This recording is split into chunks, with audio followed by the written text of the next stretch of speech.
After a while of living in your own house, it becomes very apparent of how much a prison Opel One was.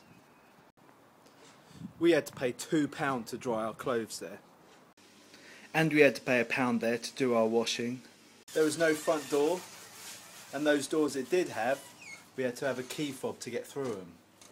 I'm having Weetabix for breakfast because someone just commented on my video from yesterday and said we eat really unhealthily. Oh, that's better, the sunlight's come out now, at least we can dry the towels properly. We're heading back to IKEA again because, you know, I picked them screws up yesterday. I didn't pick up enough. How stupid of me. But at least it's only down the road. And Bev's coming this time too. I'm not going to keep it a secret from her. I don't believe this. We've just had a flat tyre. Another one. This car just goes wrong every other day. Oh, what was that? We must have got over a nail or something for that to happen, because it's been fine. It's a relatively new one. Bev says that in 13 years of her driving, she's never, ever had a flat tyre. Yet I, in about the same amount of time of driving, have had so many I've lost count. Why is that so? It's because she's a girl. That's the only reason why. And the world of cars looks differently on girls. What's wrong with this tyre then? It's split all the way along. We were on the motorway when it happened. Ah!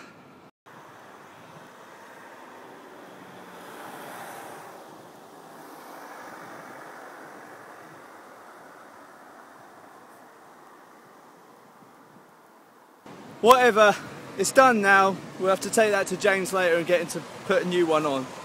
About the 5th. I just went to clean my hands on the grass because obviously they got oil and dust and dirt all over them. And the grass was all prickly and now I've got lots of prickles in my fingers. If it's not one thing, it's another. Ah! Ow, I've got lots of little prickles in my fingers. Oh. Right, Bev, let's go to IKEA. Let's get these screws. Let's go back. Let's get this tyre done. Here we are, back at the IKEA again. Good times, please let the good times roll. It's turning out to be one of those nightmare days.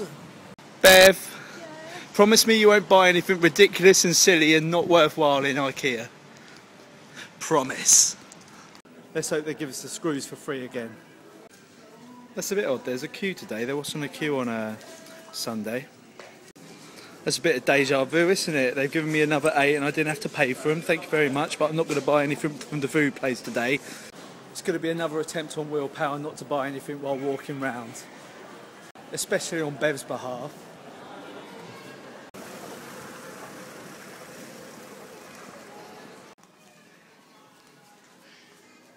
So much stuff, so little money.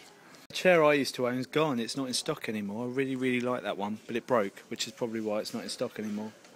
This is the exact thing that I've lost the screws for, that they've just given me. So much want. We're lost. We've been walking around here now for 20 minutes and I can't find a way out. I am really lost, I'm not joking. They make everything colourful so it excites you and keeps you awake. We've come down a floor, so I guess we're getting closer to the exit. Walking around here with everyone feels like I'm in an episode of The Sims.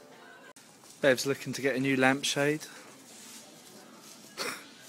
Christ almighty. Looks like a prop out of Little Shop of Horrors.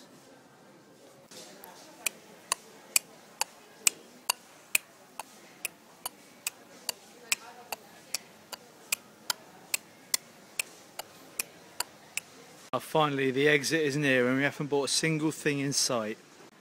And I'm feeling tired. The Weetabix wasn't enough, obviously. Are you impressed? I came out with only 8 screws and didn't buy a thing. I nearly bought a table though, but then realised we didn't have enough space at home.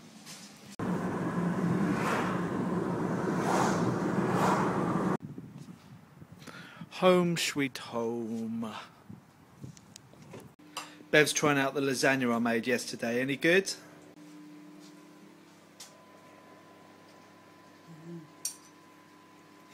I can cook. Not bad considering I didn't look at any instructions. Never done one before. It was a vegetable lasagna. I didn't have any cream. Only had milk and a bit of cheese. And some other stuff. Yeah, it worked well. There goes Beverly off to the garage to get the tyre done. It's only over there somewhere, not very far away. You probably see the building from here actually, I've never actually looked. Right, I shall now perform a magic trick. Using these magic screws, I'm going to turn these blocks of wood into what I showed you earlier in IKEA.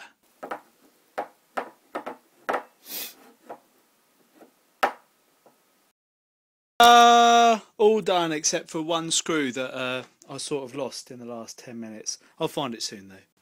Now that everything's pretty much built in this house, we can start looking at ferries to go to France on the 7th, which is in 2 days. So there's 5 of us that are going: Chris, Carla, myself, Bev and Gemma, and it's going to cost £25 from Portsmouth to Le Havre, I think, and then from there we can catch any train throughout Europe for free.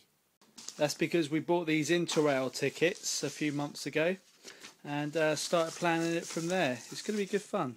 Guess who I just let through the front door? Another visitor's arrived. It's Mr. Damsel. Do you remember what happened last time you came round and got drunk? I wasn't getting drunk tonight, but yeah. The other day Bev bought 35 pairs of glasses. Well, Matt Damsel thought he'd try them on.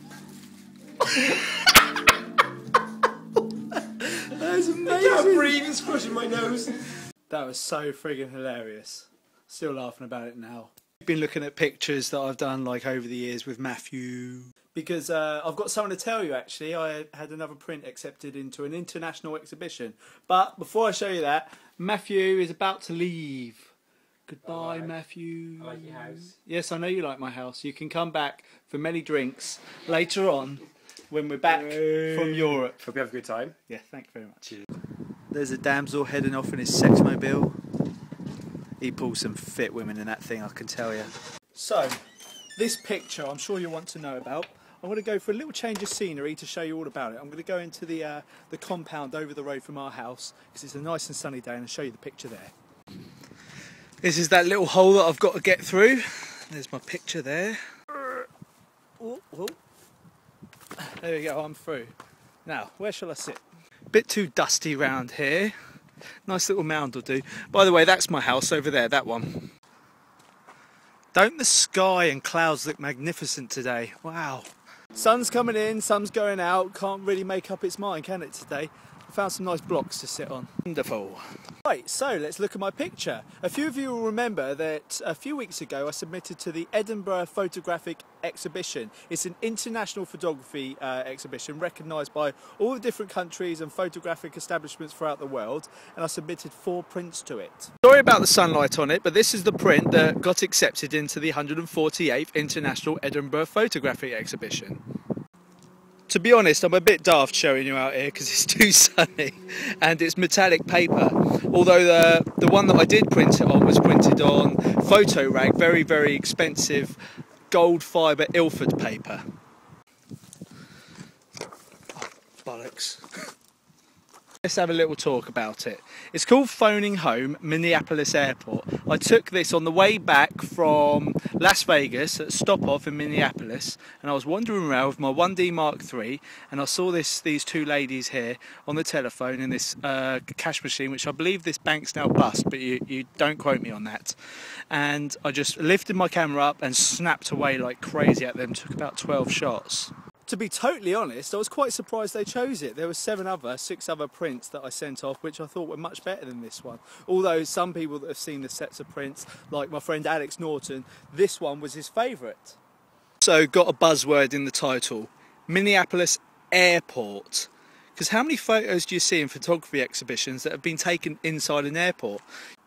You know, since 9/11, security has been clamped down on things like this and taking photos, and everyone knows about these problems with photographers' rights.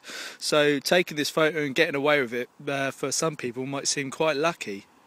And there we go, it's just been selected for the 148th Edinburgh International Photo Exhibition. I think I better get out of this building site, it's getting a bit windy out here. I go back through the fence. So, did you like my little random excursion to the building site to show you my picture? It's certainly a bit more interesting than just doing it indoors, like on the living room floor or something, even if it's a new house. Last look at it, there it is, indoors, not blown around all over the building site.